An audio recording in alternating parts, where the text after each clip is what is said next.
I saw something fucking weird at the store. Everyone was just grabbing shit off the shelves like maniacs. Felt strange, but I didn't think too much of it. But on the way back, I noticed way more ambulances than usual. At that time, I had no idea. That danger was creeping up on me. I got some supplies and went home.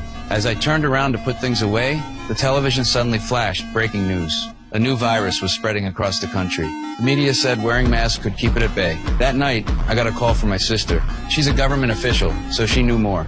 She said the virus was way worse than anyone thought, and the government had already built a shelter. She told me to get to her fast. I booked a ticket right away to leave town. But while I was waiting to board, the check-in system crashed. Then the airport announced all flights were canceled.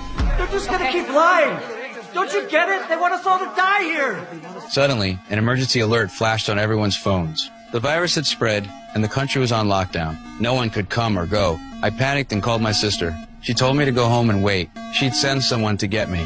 With no other choice, I ran with the crowd, but the roads were blocked. I ditched my car and hurried on foot. When I got back to my neighborhood, I saw soldiers everywhere. They were holding someone down, dragging them to a waiting vehicle. That's when I realized one of my neighbors had mutated. I knew I had to leave town, no question. But the next day, my sister called with worse news. The virus was spreading faster than anyone expected, but she warned me stay out of the quarantine zones. The more people, the higher the risk. She told me she'd come for me once the area was abandoned. I rushed to the store to stock up on more supplies. But when I got there, the shelves were almost empty. Even the food on the floor was being snatched up. I picked up a piece of food, but an old man grabbed it from me. All I could find were some leftover crackers. As I was leaving, I saw an injured cop rush into the store and lock the doors. Before I could even figure out what was going on, a huge crowd screamed and scattered. Another cop was attacked by an infected person and instinctively wanted to help.